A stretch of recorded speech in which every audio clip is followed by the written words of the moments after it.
Just checking Well, through. thank you very Okay. much, Louise, for letting me chat to you guys. And it is fantastic to see so many people on this call. It's really, really exciting to see why Valley Rewilding is just growing and growing. And you guys probably, a lot of you probably won't have met me, but only because my wife won't let me out, and she always volunteers to go to all the Wye Valley Rewilding Network events. Hopefully at some point in the future I'll get a good opportunity to meet you all and have a go for a meal or something. That'd be nice if she lets me out. But today I very much focused on talking about something that I'm very, very excited about. And I really hope and believe it will bring value to anyone doing nature restoration. This is very much it's developed from an idea to something that I'm now launching, but I'm always willing to take on board feedback as we go along. So keep that in mind as we go through. The company itself is called Platform Nature, but I'll just take you back slightly and give you a little bit about my background, and then the concept of it, and then we can go straight into what the platform is and what it does and what it could do for projects. So I'm a former army officer, and then I left and did kind of geeky techie stuff. Really, learned a lot about digital marketing along the way. But that's kind of my background. Definitely not an ecologist, and that in the last 3 years, I've been on this roller coaster journey with the Grange project as I've tried to learn more about nature restoration and rewilding, but definitely more on the kind of the entrepreneurial, geeky, techie, marketing kind of background. And then we started having learned more about realizing that governments weren't doing enough to fix the climate crisis, and then learning more about the biodiversity crisis, and then the rivers and the pollutions, the plastics. We felt that we need to do something about it. Hence the Grange project, which is our 80-acre rewilding project in just inside Wales. Um, and as we've gone through that journey, I've had the privilege and opportunity to speak to amazing projects kind of across, well, internationally, but also predominantly nationally, and really learn what they're doing and some of the challenges that they face. And I kind of came across the three things that stood out to me is first thing, being a geeky techie digital marketing type person, um, I wanted a widget to put on my website that just outlined my project with habitats. And I thought that surely it's an easy ask, and surely someone somewhere, an organization will have built this just for nature restoration projects to use, and I just couldn't find it. So I was like, okay, there's a gap there, there's a need there. And then number two, I learned more about people in the space and the super passionate, inspiring ecologists and rewilders that are doing their thing. But what I realized was that clearly that's the stream that they've gone down. And so maybe they didn't have the broader digital literacy or the outside of sector experience and knowledge that kind of other people, including myself, have come in with as well. So I thought, well, there's an opportunity to bring in. I can't do that. The ecological side, the species reintroduction. That's something that there's way better qualified people there. But what can I bring? What skills can I bring to help enable and drive change at scale? And then finally, the kind of final piece of the puzzle in terms of platform nature was just understanding the huge challenges around funding. I really naively came into this thinking, let's do a project, and then if we brand it really well, money will arrive, and people will start coming to the project, and it'll just work. It's way more complicated than that, way more challenging, and especially when it comes to the way that some organizations have approached it historically. So I thought, right, okay, so I've got to work out a way of generating recurring funds, because one-off donations are great, but they're really hard to get so it's really hard to get someone to give you an amount of money. So if we've got you through the process, you've come to the website, you've seen it, you've been inspired by the work that you're doing or the Grange project is doing, and they've decided they want to give money, we've got to try and make sure we keep them for life if we can, and ensure that enables us to continue to do the good stuff that we do. So it was like, how do I help projects generate recurring revenue? And finally, again, a term that I hadn't understood because I hadn't worked in the charitable sector, but making sure that they are unrestricted funds. Um, my understanding has been it's inverted commas easier to get funds to do something practical, dig a pond, do a hedge, plant lots of trees, but that's restricted funds for a purpose. However, there's so much more to running an organization than doing the activities. There's all the back office stuff. There's a crucially important marketing elements as well.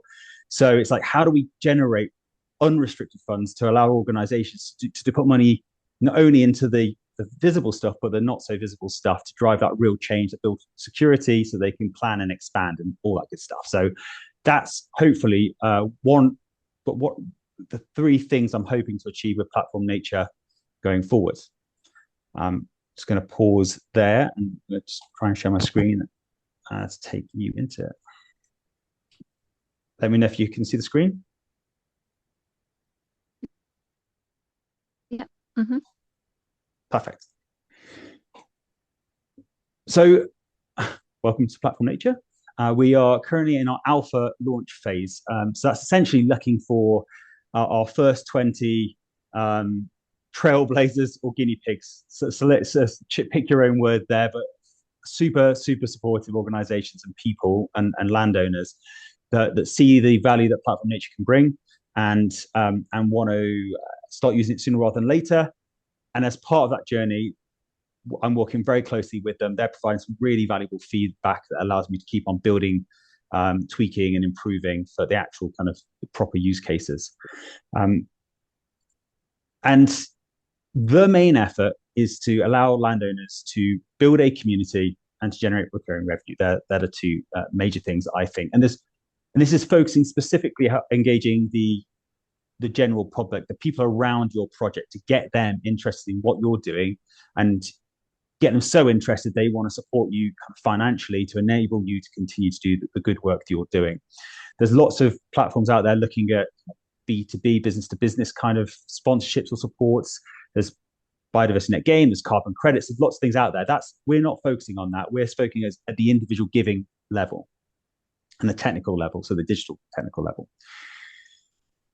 We have very lucky to have a kind of our lead partner is the Global Rewilding Alliance. They've got over 350 projects globally responsible for rewilding, I think, something like 2 or 3 million square kilometers of the globe at this moment in time. At some point, James, I know you might have Rewilding Britain's logo there at some point. But it's great to have them on board. It just shows that I've been showing them the platform. They see there's value in it as we've gone forward. Lots of nice words said by Alistair Scott, who's the executive director. If you're interested in the website, it's just platformnature.com. So let's say you are a landowner and you are interested in using Platform Nature. I'm trying to make it as simple as possible to produce the tool that will enable you to generate recurring revenue. And I'm actually going to jump to the bottom to show you the tool first. So this is the widget, and the widget itself can be embedded on your website. I don't want to drive traffic to Platform Nature. I want to give you the tool to enable you to generate recurring revenue, and then teach you everything that kind of me and my team know about how to best engage communities, how to generate recurring subscriptions, how to convert them, and how to be a digital marketing geek. So build a good website, SEO optimization, AI SEO optimization, so search engine optimization, which are the best digital platforms to use or social media platforms, what are the most engaging content, things like that. That's all going to be part of this platform. But I'm good. Like I said, I'll take you to the end first. This is the widget. You could, at the moment, it's on Platform Nature's website, but it could be as easily on yours. If I zoom out slightly, you can see it's actually the widget of the Grange project, which is our project here. It's been divided up into about 2,000 segments, sponsorable segments, and then the different colors represent the different habitats that are there. So if I was looking to support the Grange project, I'd zoom in, I'd find a segment that speaks to me, I'd click on it, and then on the right-hand side, there's a customized image of that location, or not that indicative location on the land. I'm not going to make everyone take 2,000 photos of their land. Some customized text that tell them a bit about the habitat. Then if they want to support, it could be monthly or annually. And then they can then go on to put their personal information in, or they can buy it as a gift for somebody. And then go on to sponsor now, which takes them through to a secure payment provider. So that brings them in. And crucially, this is a recurring subscription. So that's the widget. There's way more to it, but I just wanted you to see that and have that in mind as I scroll back up to the top and take you through the process of this. So step one is you'd log in and then you'd map out your land. And that's as easy as a bunch of clicks around the border. So you'll see this now. It's going to zoom in and you do a bunch of clicks around the border of your land. And that's just mapped it out and shown the platform, kind of the area of operation that's going to be working within. Stage two is you're going to configure your project. So you're going to tell it what different types of habitats you've got. You're going to customize everything. You're going to tell it how many segments you want. Again, doesn't matter how much land you've got. You can, a 10-acre plot can be divided up into 10,000 segments as much as a 10,000-acre plot can have 10,000 segments. It's very much down to your funding requirements. Then you will customize the widgets. That's the thing you put on your website. This has to look good on any type of brand or any website. So it's highly customizable, and I'm improving that all the time based on requests from users. And then you embed it. You just copy and paste 6 lines of code into any website. And then once you've connected the payment provider, which is a 5-minute job, you're ready to start taking kind of supporters, or some people are using it to manage their membership. Some people are using it just for supporters or sponsors of segments. It's down to you as the nature restoration project owner to decide how best you want to use this tool. I'm just going to pause that for a second before I kind of go into kind of additional utility for this platform, just in case there's any questions anyone wants to ask. Cool. So that on the face of it, that is the basic way in which you can use this platform. But it's going to be much more than that. If I move this out of the way, if I sign in, you'll see what it looks like as a landowner or a project owner. And down the left-hand side, I'm going to start adding additional services. So one example here is, we will just build good quality, good looking websites at a massively reduced rate. Why is it massively reduced? Well, 2 reasons. Firstly, because you're doing something worthwhile and therefore website costs should be reduced. Secondly, the better a website looks, the better it's optimized, the more segments you're likely to convert. And therefore, from a platform perspective, it makes sense for us as well to ensure that. And we're going to add and bolt on additional services to that. We're also going to have a learning management system, a place where you can upskill yourself at leisure, at your leisure. There'll be a bunch of resources, videos, etc., that just take as many case studies as we can find and present them and overlay them to the nature restoration sector, so you can learn about building communities. Again, all the stuff I've spoken about before. And the final thing that I want to do, I'll quickly just build a project just so I can talk through in better detail.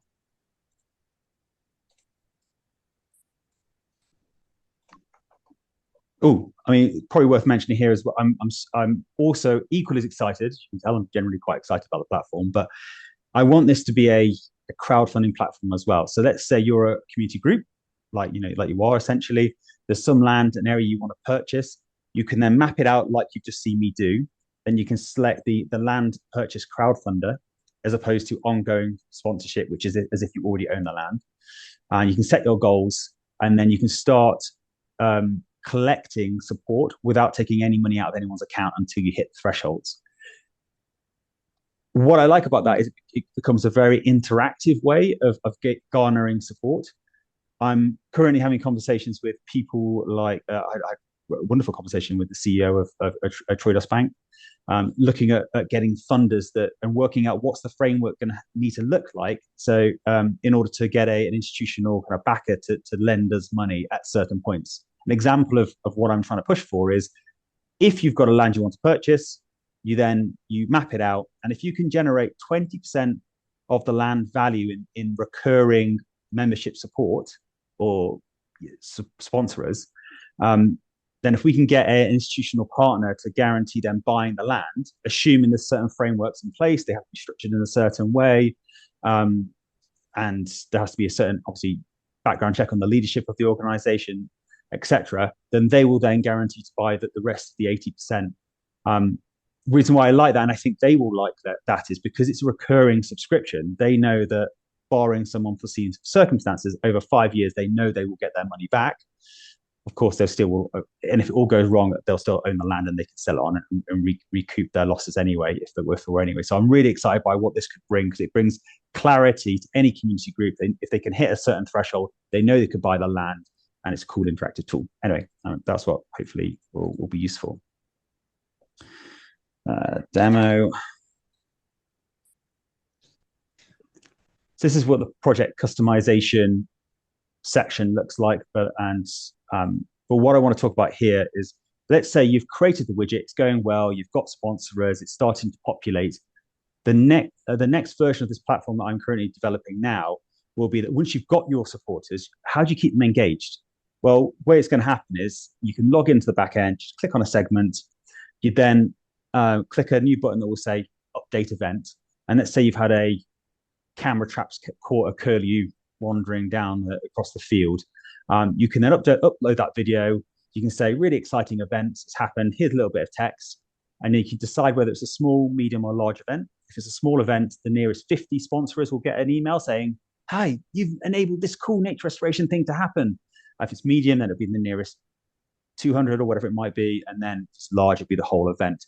So you're creating a kind of, the way I see it, a very customized sponsors journey that hopefully will keep them engaged. And if they're engaged, if they're happy, if they're getting value, then they're going to keep on supporting the project going forward, which is good for nature and good for projects. I'm promised I've now stopped. Any questions? It's very interesting to hear how it can be used for land purchase, Tom. I hadn't realised that.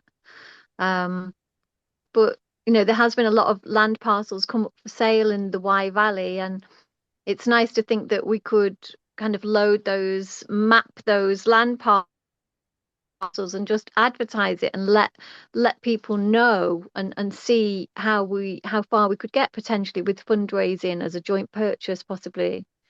If this can become a tool to enable communities to get better kind of ownership, might be the wrong, but custodians over land near them, to use it for good, to build amazing, beautiful, even if it's just a field outside a town or a village, if they could turn that into something that is better for nature, but also becomes a community asset, that's, I think, a really, really powerful, wonderful thing that could happen. Mhm. What I didn't mention, which I'm surprised no one's asked, is how much do I charge? Because it's probably quite relevant.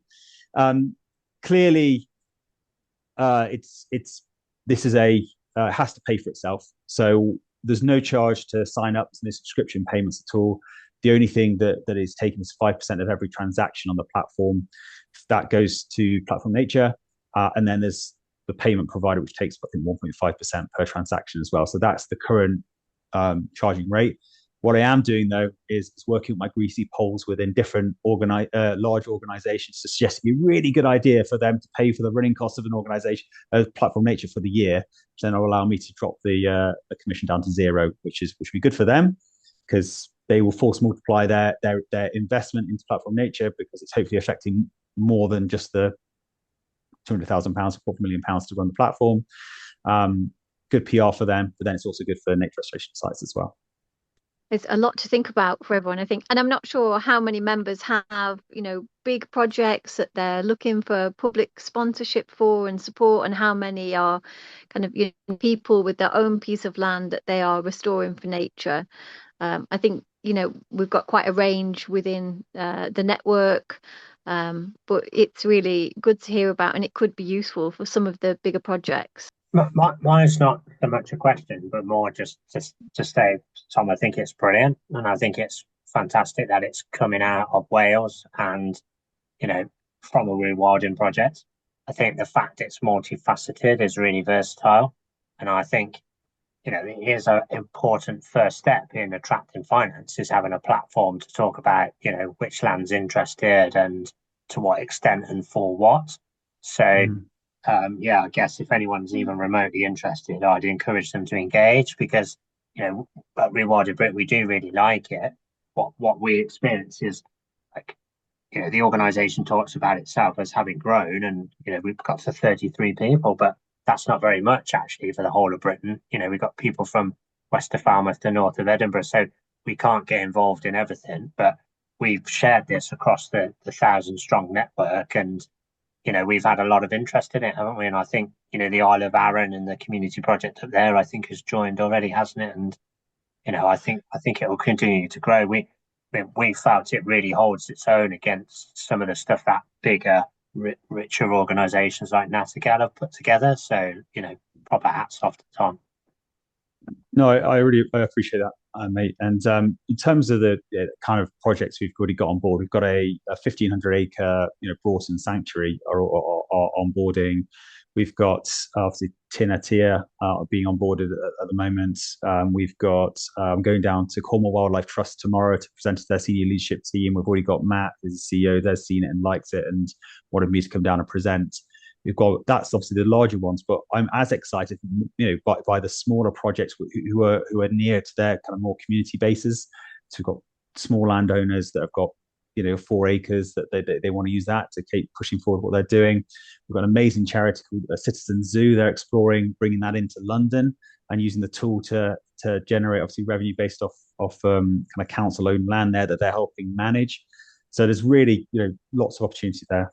There's a question in the chat, Tom, from Anita, asking about how people can contact you for how to discussions. I can share Tom's contact details on email and also via the Grange platform, via the Grange Project website, which we had a link to in the email for this. The contact details are on there as well. Oh, a question from Jack here in the chat. Are there any international companies? Comparators. I was wondering if there's anything you can benchmark against internationally where other people have tried similar approaches, made them work or had problems, or stuff you can learn from. Yeah, no, it's a good question. In terms of, I know that there are obviously sites in the UK that have used 3x3, so selling 3x3 squares of their projects using what 3 words in a non-interactive way, and they just buy it, and I'll send you the what 3 words of that square. And I know that they've, I need a couple of projects that at least have gone into the kind of the low thousands of segments sold. So I believe that the model works if you can get the marketing spin and the angle, and that's the key bit. The tool is great, but actually you've got to be able to sell the story to engage your local community. In terms of tools, I'm not sure. There's always Restore that's out there that allows you to map out your project and then advertises your project to potential kind of sponsors or donors or supporters. But that's more of a towards kind of businesses and corporations. I mean, again, James, happily go back to you if you could think of anything off the top of your head. There's a fantastic organization actually, a Wild Mosaic actually, which I probably should mention. What he would be really powerful for is if it's a project that doesn't necessarily want to overtly advertise what they're doing for a variety of very good reasons, then he kind of aggregates amazing projects together and reaches out to try and find kind of supporters. So it's kind of the inverse version of Platform Nature. Yeah, I suppose what one thing I'd quickly add there, just because Tom gave me a chance, I suppose is that within the UK, you've got a lot of people trying to do this, but mostly off the back of forming their own companies and buying their own land. So Nattergal, which is Ben Goldsmith and the NEP and a few of those guys working together, they've managed to pull in quite a lot of money for biodiversity net gain, and they've managed to generate some quite high payments for carbon credits. They've done that by doing a huge amount of high integrity baseline monitoring. But that's obviously speaking to biodiversity net gain in particular. That's only available in England and not Wales. In terms of the more international sort of scene, I don't know of anything in Europe, if I'm honest.